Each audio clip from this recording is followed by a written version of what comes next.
Então, agora vamos para o capítulo 18 aqui. Inconvenientes e perigos da mediunidade. Influência do exercício da mediunidade sobre a saúde. Também a influência do exercício da mediunidade sobre o cérebro. E o exercício da mediunidade também, a influência sobre as crianças. É o que nós vamos ver nesse capítulo aqui. O item 221, pode ler para nós, Eliane? Posso. A faculdade mediúnica é sinal de algum estado patológico qualquer ou simplesmente de um estado normal? Às vezes, é sinal de um estado anormal, mas não patológico. Existem médiuns com saúde perfeita, e aqueles que são doentes o são por outras causas. Daí tem uma observação: patológico, nesse caso, sinônimo de doença, estado doentio. Segunda pergunta. O exercício da faculdade mediúnica pode causar algum tipo de fadiga? O exercício prolongado de qualquer faculdade produz fadiga. Com a mediunidade, ocorre o mesmo, principalmente com a mediunidade de efeitos físicos. Ela, necessariamente, ocasiona um dispêndio maior de fluido animalizado, o ectoplasma, que leva o médium à fadiga, mas que ele recupera pelo repouso. Terceira pergunta. Excluindo-se os casos de abuso, o exercício da mediunidade pode ter inconvenientes para a saúde? Existem casos em que é prudente, e até mesmo necessário, abster-se, ou pelo menos moderar o uso da mediunidade. Isso vai depender do estado físico e moral do médium, que geralmente o percebe. Quando ele começa a sentir-se fadigado, deve abster-se. Quarta pergunta. O exercício da mediunidade pode trazer mais inconvenientes para algumas pessoas do que para outras? Eu já disse que isso depende do estado físico e moral do médium. Existem pessoas que devem evitar qualquer causa de superexcitação, e o exercício mediúnico é uma delas. Ver itens número 188 e 194. Continua.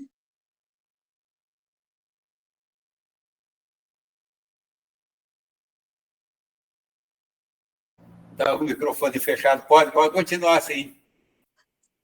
Influência do exercício da mediunidade sobre o cérebro. Quinta pergunta. A mediunidade pode produzir a loucura? Pode produzir a loucura tanto qualquer outra atividade, desde que a pessoa tenha um cérebro fraco, que já ofereça alguma predisposição para a loucura. A mediunidade não produz a loucura, se esta já não existir em estado rudimentar. Entretanto, se o seu princípio já existe, o que facilmente se reconhece pelas condições psíquicas e mentais da pessoa, o bom senso recomenda que se tenha cautela, sob todos os aspectos, pois qualquer causa de agitação pode ser prejudicial. Influência do exercício da mediunidade sobre as crianças. Sexta pergunta. Existem inconvenientes em desenvolver a mediunidade nas crianças? Certamente. E posso assegurar que é muito perigoso, porque esses organismos frágeis e delicados sofreriam fortes abalos e suas imaginações infantis ficariam muito excitadas. Assim, os pais prudentes devem evitar o desenvolvimento precoce da mediunidade. O que eles devem dar às crianças é o ensinamento moral do Espiritismo, que irá prepará-las para uma vida normal através do conhecimento da doutrina. Sétima pergunta. Entretanto, existem crianças que são médiuns naturalmente, seja para os fenômenos de efeitos físicos, para a escrita ou para as visões, esses casos apresentam o mesmo inconveniente? Não. Quando a mediunidade se manifesta espontaneamente numa criança, é porque essa mediunidade já pertence à natureza fisiológica da própria criança, e também porque a sua constituição física se presta para esta faculdade. O mesmo não acontece quando ela é provocada e superexcitada. Notem que a criança que tem visões pouco se importa com elas. Essas visões lhe parecem uma coisa muito natural. Assim, ela lhes dá pouca atenção e quase sempre as esquece. Mais tarde, a lembrança do fato que ela viu lhe volta à memória e ela o explica facilmente, caso conheça o Espiritismo. 8ª pergunta. A partir de que idade se pode utilizar a mediunidade sem inconvenientes? Não existe uma idade precisa. Isso depende inteiramente do desenvolvimento físico e, mais particularmente, do desenvolvimento psíquico. Existem crianças de 12 anos que serão menos afetadas pela faculdade mediúnica do que pessoas adultas. Falo da mediunidade em geral, porque a defeitos físicos é mais cansativa para o corpo físico. A mediunidade da escrita tem como inconveniente a falta de experiência da criança, caso ela queira praticá-la sozinha ou fazer disso um brinquedo. Bom, Item agora temos já matéria aqui para nós conversar, então, sobre a influência do exercício da mediunidade na saúde, no cérebro e sobre as crianças. Nós vimos já nessas questões aqui. Alguém tem algo a comentar, alguma coisa que chamou a atenção dentro dessa leitura aqui? Quanto a essa questão do cérebro, na verdade, né, de loucura e tudo mais, eu estava lendo esses dias, apareceu para mim uma reportagem, site agora não me lembro se era do Terra ou do UOL, posso até procurar para ver e mandar ali no grupo, que cientistas já estariam fazendo algumas pesquisas para ver se aquelas pessoas ditas tendo mediunidade teriam alguma alteração na composição de cérebro, genes, DNA, alguma coisa nesse sentido, e eles encontraram alguma coisinha de diferente, assim, e só que daí me chamou a atenção duas situações, assim, porque a reportagem não ia muito a fundo, né, e a questão de como garantir que as pessoas ali realmente eram médiums, na verdade, mas a questão da conclusão da reportagem, né, da importância da gente cuidar, de estudar mais essa situação, que ainda é tratada por muitos como mística, enfim, né, mas, enfim, é como a gente já vem estudando desde sempre, né, da importância de a gente ter o entendimento e cuidar, obviamente, dessa faculdade, porque senão a gente vai pender para caminhos que não são interessantes. E quanto à questão Gustavo, está bem baixo o teu som, pelo menos para mim aqui tá. É algo que tu possa melhorar, eu já botei o volume aqui, não... Melhorou agora? Ah, sim, melhorou. E quanto à questão, às vezes, da criança ali, me chamou justamente a atenção dessa questão, às vezes, um pouquinho de tu ver quanto à questão do imaginário.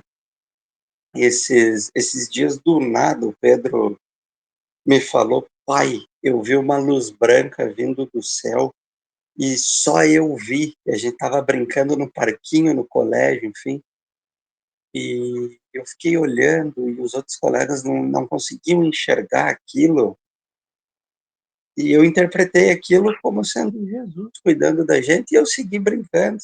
E aí eu procurei umas imagens no Google, a respeito, que às vezes tem aquela situação da luz branca saindo da nuvem, eu me esqueci como é que é o nome daquilo, mas que daí parece que tem um feixe de luz vindo assim para baixo.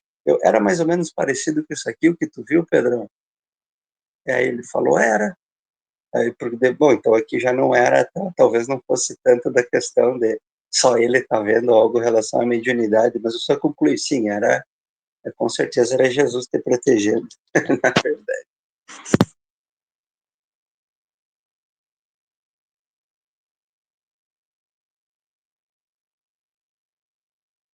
O que me chamou a atenção, assim, é tudo isso que o Gustavo falou também, o cuidado, e também não estimular, né, a criança, deixar que aconteça ao natural, tirar também o misticismo, né, assim, de tratar com naturalidade, né, não estimular. Assim como também o adulto, né, ele também conheceu o seu limite, né, como qualquer, tipo, digamos, um trabalhador da mediúnica, né, como qualquer um trabalhador da minha serviço, quando começar, talvez, demais, né, mais do que o corpo físico e a própria mente esteja aguentando, né, então é hora de parar, dar um tempo para depois continuar. Se conhecer, né. Demais que chamou a atenção foi sobre as visões que as crianças têm, né? Porque aí eu pude entender o que eu passei também. E quando eu era criança, eu tinha muitas visões. E sentia, no momento, eu sentia medo. Aí até eu rezava bastante, chegava a me ajoelhar, porque a gente era católica. Eu me ajoelhava, sentia a velhinha para Jesus, para tudo que era santo, para mim não enxergar não ter aquelas visões daqueles espíritos. E aí eu me sentia protegida com aquelas orações que eu fazia, certo? Eu ficava protegida. E agora, lendo essa parte aqui sobre as visões, sobre crianças, eu pude entender mais o que eu já passei. Eu tinha mais ou menos uns 7 anos, e até na época da adolescência eu via esporadicamente de vez em quando. Mas eu rezava muito para mim não enxergar, porque eu não tinha conhecimento, porque a gente era católica, então eu não tinha conhecimento sobre o espiritismo, porque a gente nunca tinha, né, centro espírita. E agora eu notei que quanto mais a gente está estudando, mais conhecimento a gente está adquirindo, até sobre as coisas que já aconteceu com a gente mesmo. Achei bem importante essa parte aqui. Para mim, foi que me chamou bastante atenção.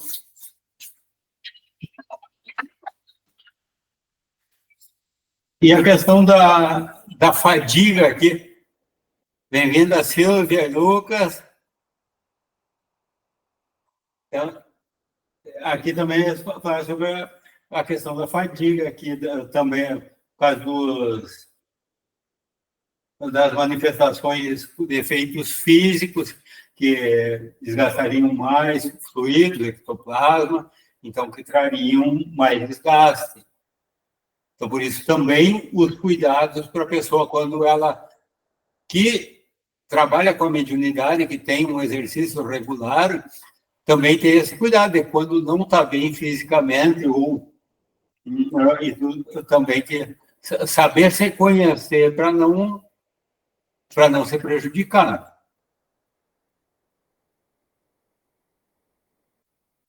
Saber quando que tem que se abster, quando que tem...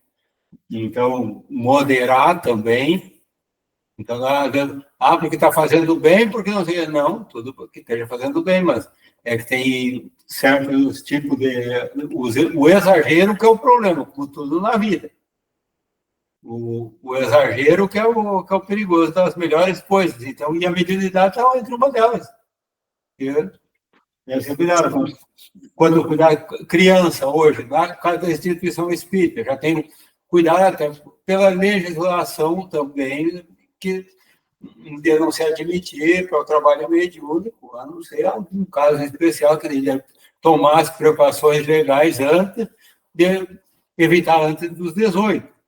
Não que, como disse ali, tem uma pessoa com 12 anos ou bem mais jovem que teria menos risco do que um adulto, conforme a condição de cada um. Mas, então, mais ou menos hoje é a regra, 18 anos. Um caso muito especial que houver uma necessidade, vai ter que procurar uma autorização legal para poder exercitar antes. Por isso que eu acho importante a evangelização, porque aí as crianças que estão fazendo evangelização facilita mais para entender, né, o que está acontecendo consigo próprio, né? Fica mais fácil para lidar.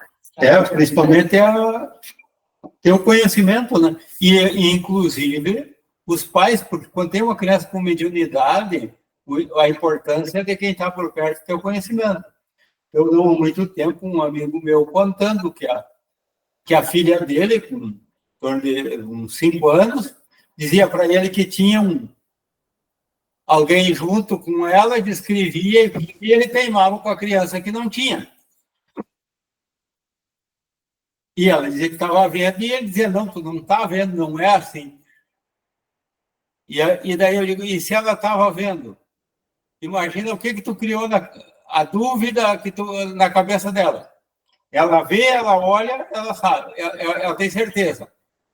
Mas o pai, a pessoa que está vendo, o pai e a mãe, a pessoa que ela mais confia, o pai está dizendo que ela não vê. Daí uma criança de 5 anos vai pensar o quê? Como é que ela vai interpretar isso aí? E perguntei para ele, tu tem conhecimento sobre mediunidade? Eu falei, não, eu já li alguma coisa. E tu pensou que ela pode ter? E também, na idade dela, é normal as crianças verem, mas vamos tratar como se fosse uma mediunidade. Ela tem uma capacidade de ver algo que tu não tem essa capacidade. E daí ele, pois é, eu acho que eu me perdi nessa mesmo. Agora, vou ter cuidado mesmo. Quando ela disser que eu vou deixar e não vou mais teimar com ela, que pode acontecer isso mesmo. Daí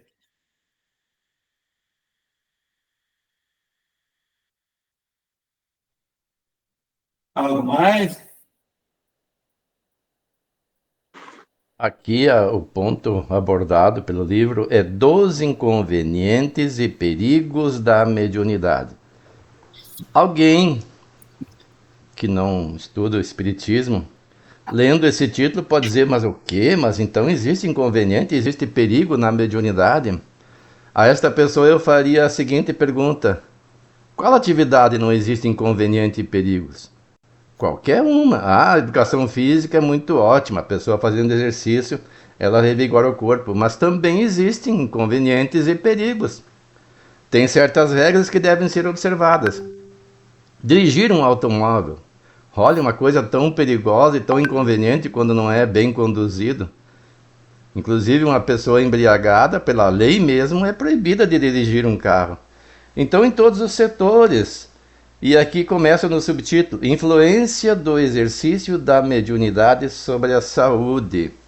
E aí tem várias perguntas, porque algumas pessoas diziam, quando não estudavam o espiritismo, e algumas até hoje, a maioria, aliás, não estuda, né? Mesmo dentro do movimento, muita gente às vezes não aprofunda o seu conhecimento, fica na superfície. É a questão da saúde. E alguns começam a praticar a mediunidade e não têm esse conhecimento adequado. Porque o que Kardec está tratando aqui? Da saúde física, principalmente da mental. Ele coloca aqui, ó, o exercício da faculdade mediúnica pode causar fadiga? Sim, como toda atividade. Qualquer coisa em excesso demanda uma fraqueza pela debilitação dos recursos orgânicos. A mediunidade não é diferente. Ele observa que principalmente na de efeitos físicos, ela necessariamente ocasiona um dispêndio de fluido que traz a fadiga, mas que se repara pelo repouso. Ele não aprofundou a questão. Estudos mais recentes dizem, e nós abordamos isso nos encontros da quinta-feira que terminou, que nas faculdades de efeito físico, principalmente em que há materialização de um espírito, o ectoplasma é retirado do médium para que o espírito comunicante, e os outros que trabalham nessa manifestação o manipulem. E é todo um trabalho feito, inclusive, da asepsia do ambiente, a asepsia psíquica, para que não afete esse material que vai retornar para o médium. Naquele momento ele está deficitário, porque já foram feitas experiências que, nesses casos, o médium é pesado antes, durante e depois deste fenômeno acontecer. E o que acontece? Antes ele tem um peso, durante ele tem um peso menor e depois o peso volta ao normal. Mas tudo isso tem que ter conhecimento, porque, como eu disse, tem que ter um trabalho de asepsia vibracional para não contaminar esse material que é orgânico que volta para ele. E se não for um ambiente adequado, as pessoas não estiverem de acordo com o que é exigido para que isso aconteça sem acidentes, as vibrações das pessoas, as emanações mentais, ou mesmo de fluidos energéticos que ela traga, ou mesmo alimentares, pode prejudicar o ectoplasma e, ao retornar ao médium, prejudicar a sua saúde. Então tem que ter todo este conhecimento. E o que ele fala aqui, ó?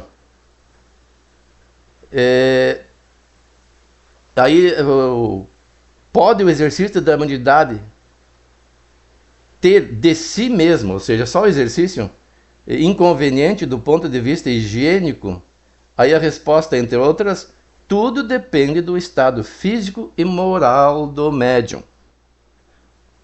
O estado físico, uma pessoa com organismo frágil não vai se arvorar a se submeter a uma sessão mediúnica em que os seus fluidos serão utilizados, porque isso vai fazer falta para ela.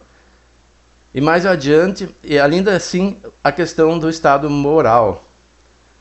Não é o moral, é a moral do médium. Aqui não tem o artigo que diga se é um ou outro, mas tanto quanto um quanto o outro também influem nesse aspecto. Porque se a pessoa tem a moral baixa, ela vai estar mais debilitada quanto à sua proteção vibracional. Ela vai estar mais sintonizada com espíritos em padrões vibracionais, aqueles em que ela se encontra. Então ela estará menos protegida.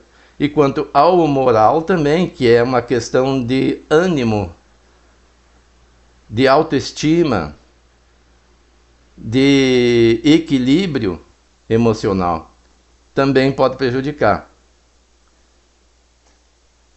E aí diz assim, ó, em geral, o médium que o sente, e desde que experimente fadiga, deve abster-se. E muita gente às vezes se engana, diz assim, é uma caridade, eu não posso abrir mão de fazer a caridade. Mesmo doente, vai praticar o ato, incorrendo nesse risco. E aí ele fala aqui na questão da loucura. O que é loucura? Nós não devemos confundir loucura com obsessão. Essa loucura era um termo que se utilizava na época para problemas mentais, que é exclusivamente orgânico. É um desajuste no cérebro. E diz que isso pode acontecer em qualquer campo de fixação mental da pessoa. A mediunidade não produzirá a loucura quando esta não existe em germen. Então a pessoa já tem uma debilidade. Ela tem um problema de, quando adota um pensamento, ficar fixo nele e aquilo ficar um círculo vicioso. E isso existe em todos os campos, em várias áreas. Tem pessoas que atuam na área do direito, que também ficaram nessa situação. Tem pessoas que atuam na área da religião e viram fanáticos, perdem a razão, já não raciocinam com logicidade. E assim, depois, quanto às crianças, o Marino já fez uma abordagem, e as crianças é um detalhe interessante. Nós aprendemos com os estudos mais recentes que a encarnação se completa aos 7 anos. Até os 7 anos a criança vive entre os dois mundos. É bem comum nessa fase da existência a criança ter os chamados amigos imaginários para nós os adultos, que na verdade são os espíritos que com ela convivem e ela confabula com eles com naturalidade, como nós conversamos com as demais pessoas encarnadas. E os adultos não vemos isso quando não temos a mediunidade. E podemos, como nesse caso que o Marino mencionou, dizer que é imaginação da criança, puramente negar o fato. Aos 7 anos, em tese, a encarnação está já completa. E se a criança não tem mediunidade, ela perde esse contato. Mas se ela continua com essa faculdade, quer dizer que ela tem mediunidade. Isso é mediunidade natural.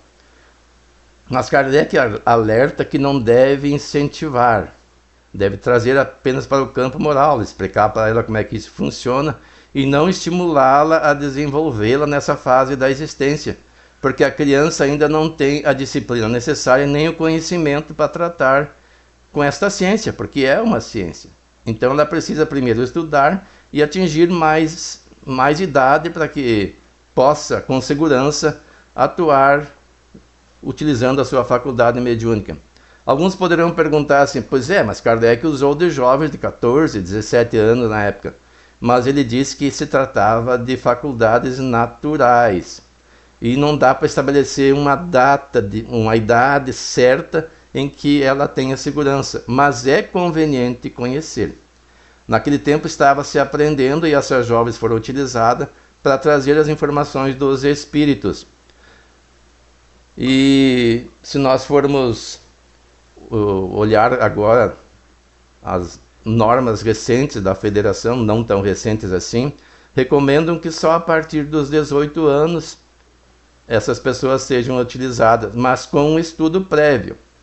Não basta ter a faculdade. Ela tem a faculdade, vamos botar num grupo mediúnico, já está com 18 anos. Ela passou pelos estudos necessários para entender como é que isso funciona? Então, dentro do movimento espírita existem essas regras. E muitas pessoas ficam ansiosas para utilizar as suas faculdades. E aqui, quanto aos pais prudentes devem afastá-las dessas ideias. Quem? As crianças. Ou, quando nada, não lhes falar do assunto, senão do ponto de vista das consequências morais. Porque a criança poderá utilizar essa faculdade para satisfazer a sua curiosidade, que é muito natural na criança, é natural até nos adultos, imagine na criança, e ela não vai distinguir o que é correto e o que é incorreto para satisfazer a sua curiosidade. Então o que os pais devem fazer é ficar na superfície e dizer que vai chegar ao ponto que ela precisa estudar primeiro e não exercer essa faculdade sem conhecimento e colocar essas questões desses perigos e inconvenientes. Isso não deve afastar as pessoas que têm a faculdade de exercitá-la um dia, mas desde que antes conheçam o procedimento e saibam como se conduzir com segurança. Uma pessoa, como eu falei na questão da condução de veículo, ela pode estudar todo o manual de direção, pode fazer o curso teórico, saber como fazer as marchas ou como conduzir um carro automático, teoricamente. Mas se ela não for fazer o exercício depois da teoria, ela não vai ser capaz de conduzir um carro. Então tem que primeiro aprender a teoria, aí depois de conhecer toda a teoria, aí fazer os exercícios sob a assistência de pessoas que já têm o conhecimento e que têm o domínio dessa prática.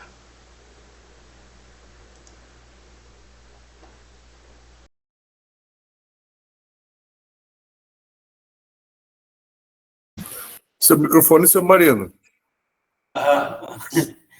Assim, bem, já está bem explicado essa parte ali, mas eu agora, quando vi você estava falando, eu me veio a ideia do caso, assim, no caso de um grupo mediúnico, o caso diz que aqui mais sentido de desgaste, assim, de fadiga seria as manifestações físicas. Me vem a ideia assim, porque tem também um desgaste, uma coisa que o físico é meio também relativo, porque, digamos, aqueles que se comunicam, Eles precisam desses, em muitos casos, para o tratamento deles, é usado ectoplasma dos médiuns da reunião para o tratamento perispiritual deles. Então, ele quase que valeria, claro, com um dispêndio, acredito, já um pouco menor, no caso, claro, de uma materialização do espírito que vai se tornar tangível, que precisa de uma quantidade, de um tipo de fluido mais pesado, no sentido do desgaste seria maior, mas também há esse desgaste de fluidos. E, às vezes, até aquele que pensa que não é médium, diz assim, não, eu não sou médium, então não tenho esse problema. Mas quanto de fluido ele está cedendo durante um trabalho desses? E até no dia a dia acontece também isso, mas vamos deixar assim no caso mais ostensivo da mediunidade, no caso de uma reunião mediúnica. Também, se a pessoa não está bem, mas eu não tenho problema, eu não dou comunicação, eu não sei o quê, e acho que daí ele pode participar da reunião mediúnica, porque ele ainda não está bem. Daí também é uma questão de ser ponderada. E outra coisa, quanto à ideia fixa, é uma coisa que a gente tem que prestar atenção na gente mesmo, naqueles que convivem conosco. As ideias, quando começam as repetições daquelas ideias que não tem uma justificativa lógica, tem, claro, certas coisas que é recorrente, que é normal ser recorrente, mas que se torna uma ideia fixa, que a pessoa fica em volta daquilo ali, e tudo que se não passa uma coisa normal, já é um indício de que alguma coisa não está indo bem com aquela pessoa, ou conosco mesmo.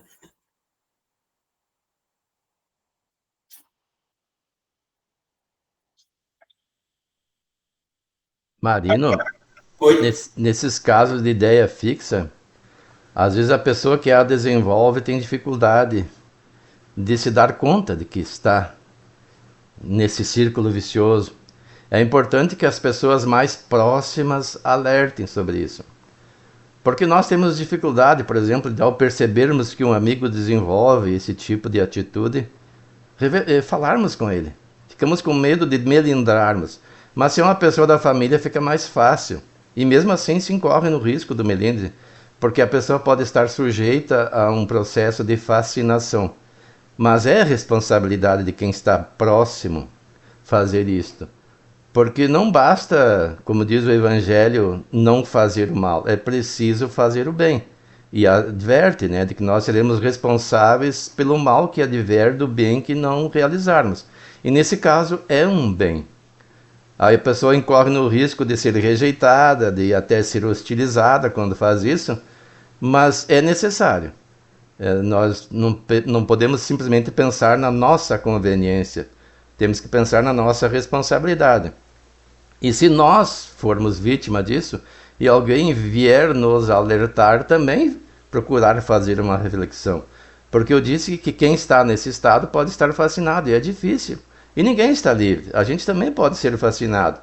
Quando a gente defende uma ideia com muita energia e acaba se autoconvencendo de que está certo, por questões até de imperfeição moral nossa, questão de vaidade, de orgulho, nós abrimos uma brecha para que isso aconteça e podemos ser vítimas.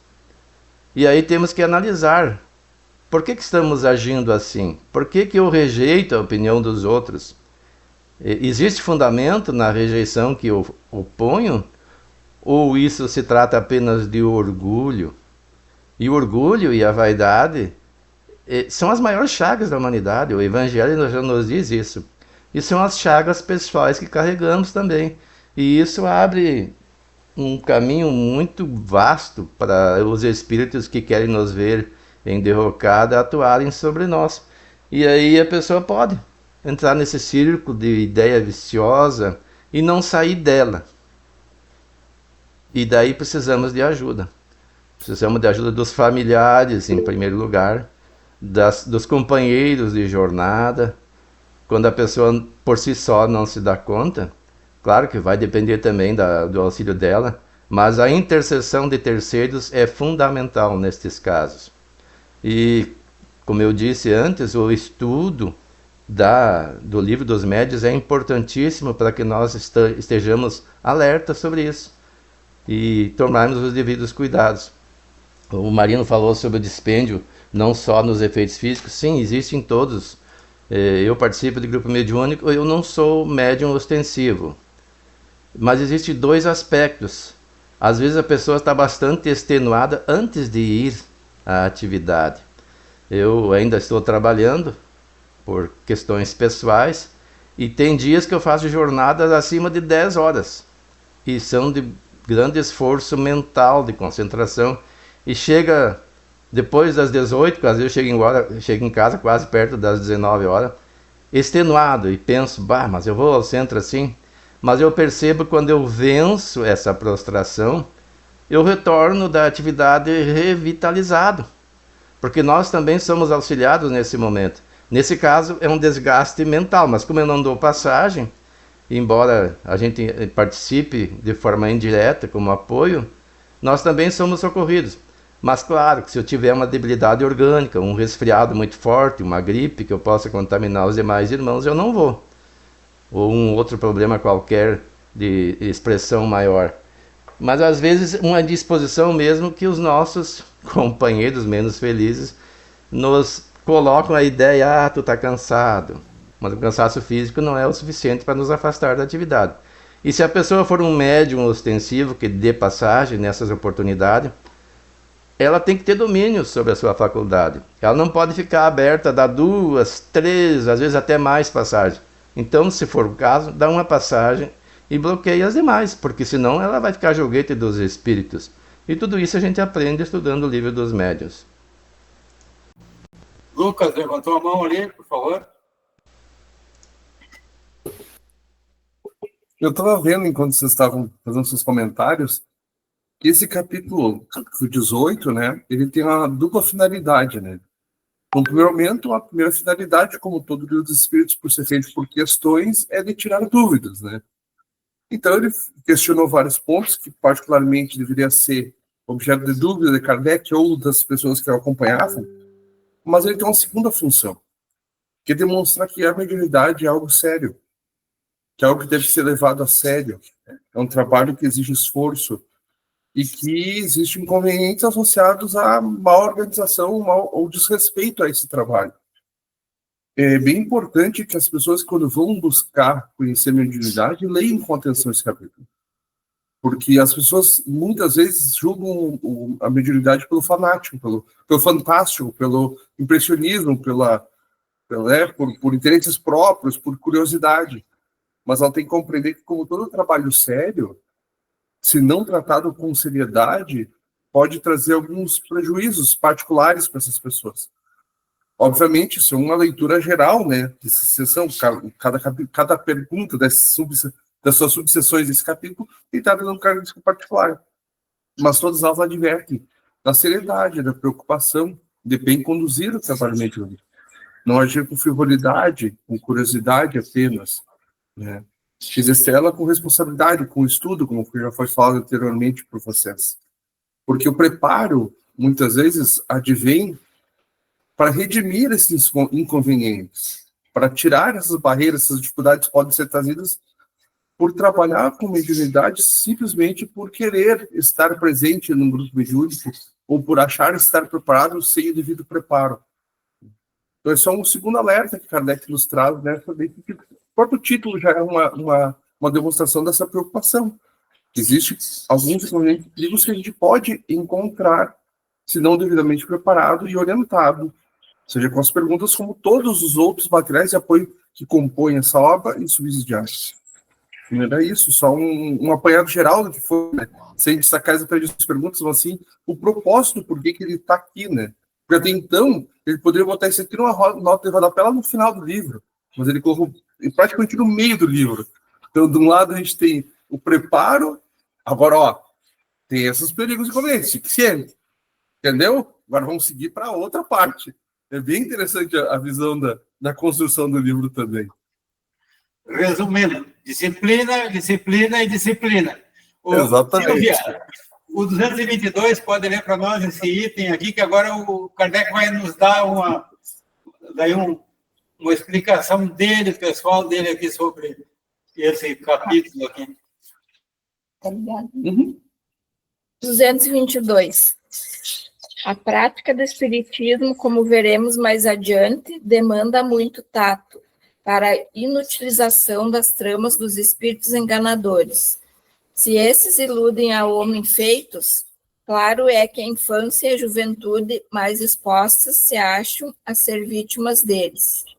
Sabe-se, além disso, que o recolhimento é uma condição sem a qual não se pode lidar com espíritos sérios.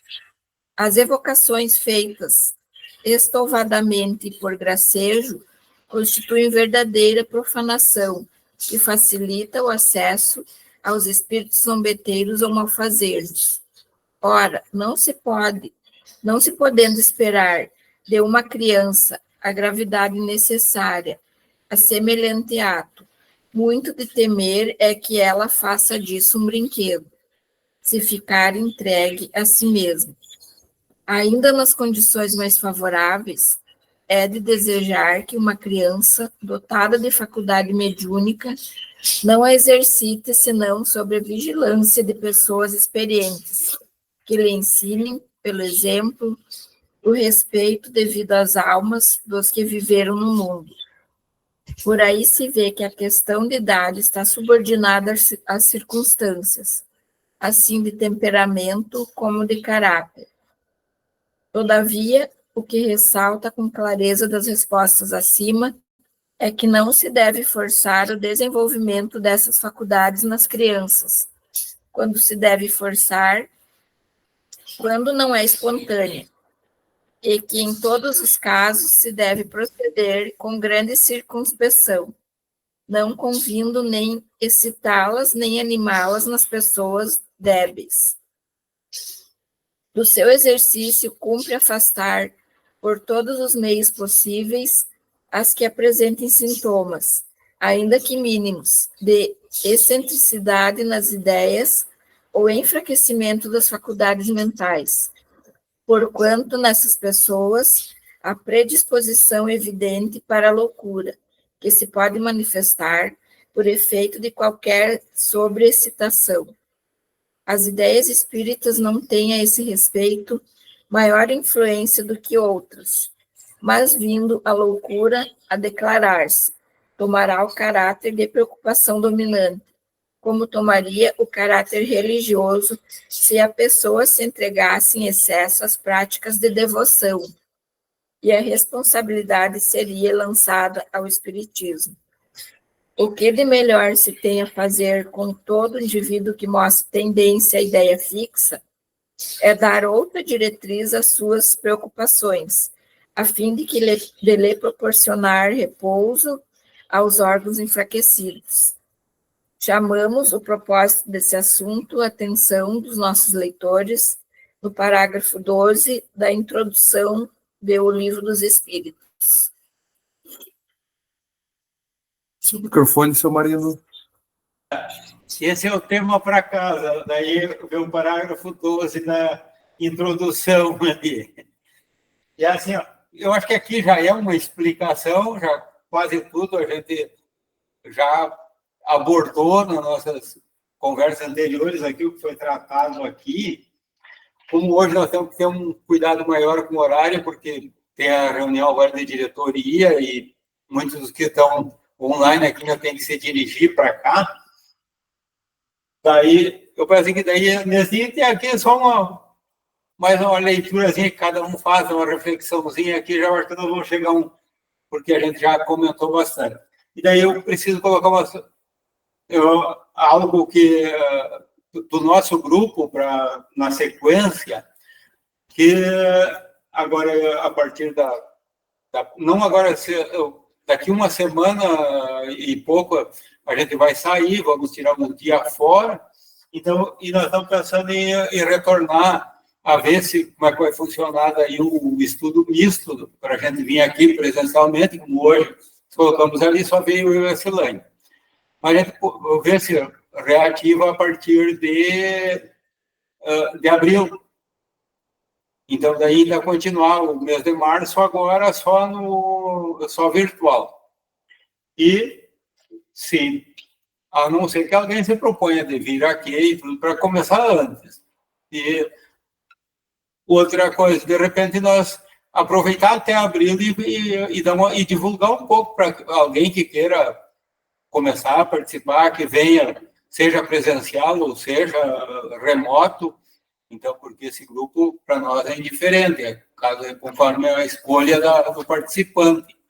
Então, a gente começar a divulgar, ver se, de repente, está iniciando as atividades, iniciando, às vezes, ver se a gente aumenta o grupo, então, ver se há algum interessado mais. Então, nessa divulgação, a gente pede o auxílio para todos, pode fazer convite, por mais que já estamos na metade do livro, mas sempre que é bem útil o estudo.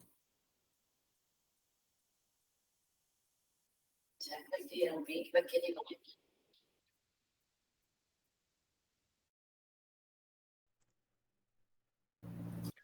Hoje nós temos reunião de... Se quem quiser comentar alguma coisa, ou sobre leitura, ou sobre o que eu falei aqui também.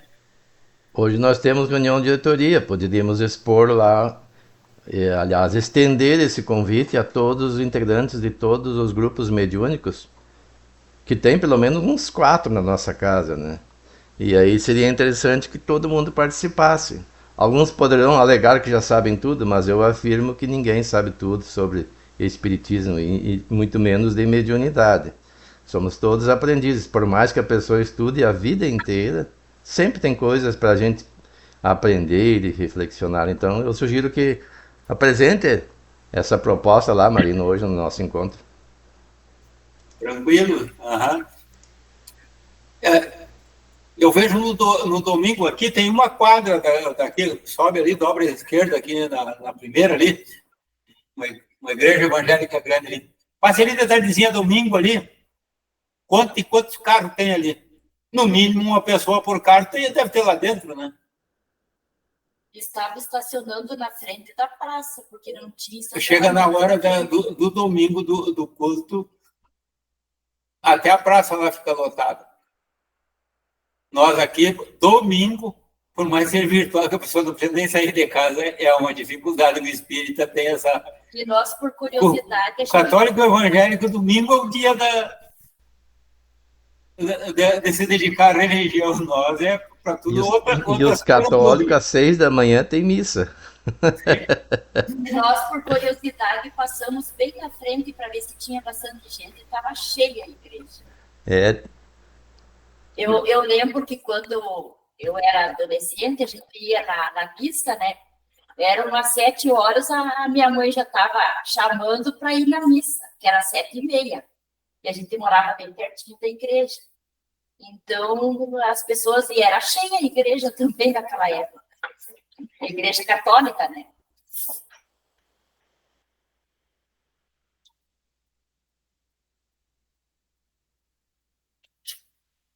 Marino, aqui no final, ele diz assim, ó, chamamos a propósito desse assunto a atenção dos nossos leitores para o parágrafo 7º da introdução do Livro dos Espíritos. Eu fui olhar o que trata esse parágrafo 7º da introdução. Ele trata a respeito da visão dos acadêmicos, especialmente... É 12, Wilson, não é 7. É 7? Ah, é 12, tá certo. X é 10. Eu vi 7. Eu tô viajando. Então, mas deve ter lido certo, o parágrafo certo, só que interpretou... Agora eu fiquei em dúvida, porque o que eu li lá tratava da visão dos cientistas a respeito dos fenômenos mediúnicos, a respeito do espiritismo. E ele observava que as pessoas da ciência não têm competência para fazer uma análise, porque difere daquilo que elas conhecem. Daí ele fala, um químico vai buscar a argumentação no seu campo, um físico também naquilo que a física trata, e o espiritismo é tudo isso e mais um pouco, mas não se submete às mesmas leis de pesquisa e de prova. Então tem que usar um método próprio. E aí eu estava pensando, hoje tem a física quântica que vem comprovar isso. Não fala em espiritismo, mas quem observa o que eles falam, é a corroboração do que o Espiritismo traz, que existe um espírito.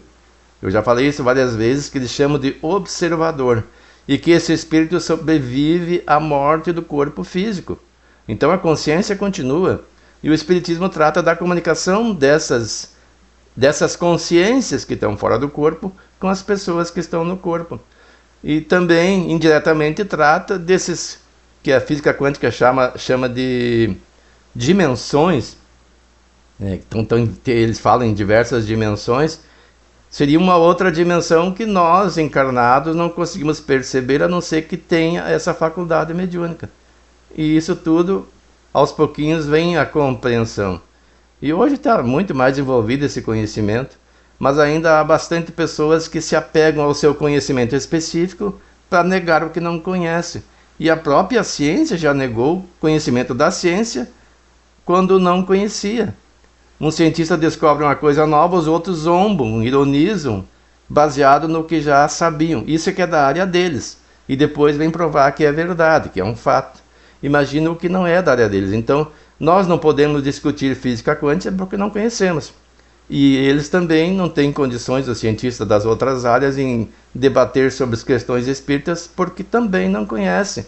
Também não conhecem o método de pesquisa. Salvo algumas raras exceções, né, que cientistas que quiseram combater o espiritismo e acabaram se convencendo do contrário, pelas provas evidentes que perceberam. Mas esses mesmos foram depois hostilizados pelos seus colegas no meio acadêmico. Assim é a natureza humana. A pessoa sempre acha que sabe tudo, mas sabe uma parte apenas.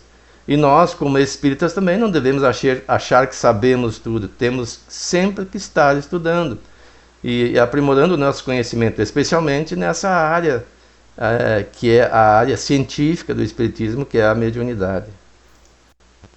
Bom, ainda temos um minutinho aqui, mas eu proponho de nós já darmos jeito de fazer a prece de encerramento. Eu vejo que tem uns que vão ter que se deslocar para cá, aqui já está o movimento do pessoal que está chegando, ainda tem que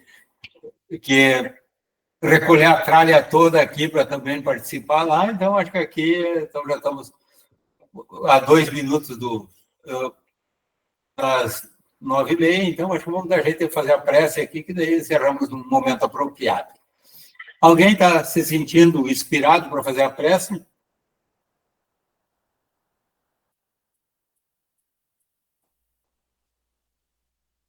Eu inspirei o Lucas aqui. Inspirou o Lucas.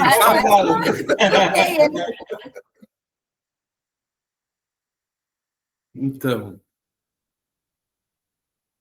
nesse momento agradável em que nos encontramos irmanados na prática do estudo, possamos todos manter a harmonia com o plano espiritual maior, aos companheiros amados que nos auxiliam, nos consolam, nos orientam, e possamos sempre estar em sintonia com os bons espíritos, e assim, vivenciando a cada dia, com a oportunidade livre de ser melhor do que ontem, servindo, trabalhando, consolando, orientando, praticando o bem acima das virtudes, está Deus, que nos deu a oportunidade de estarmos aqui, e que possamos usar esta oportunidade para ser um filho digno de um pai amoroso, que não desampara ninguém. Então que possamos servir na prática do amor, assim consolando, orientando, praticando as virtudes máximas que Jesus veio há tanto tempo nos demonstrar e inspirar. Que possamos ser ferramenta útil para assim transformar o nosso entorno, transformando a nossa sociedade e nosso planeta num mundo cada vez melhor. E que assim seja. Sim. Assim seja.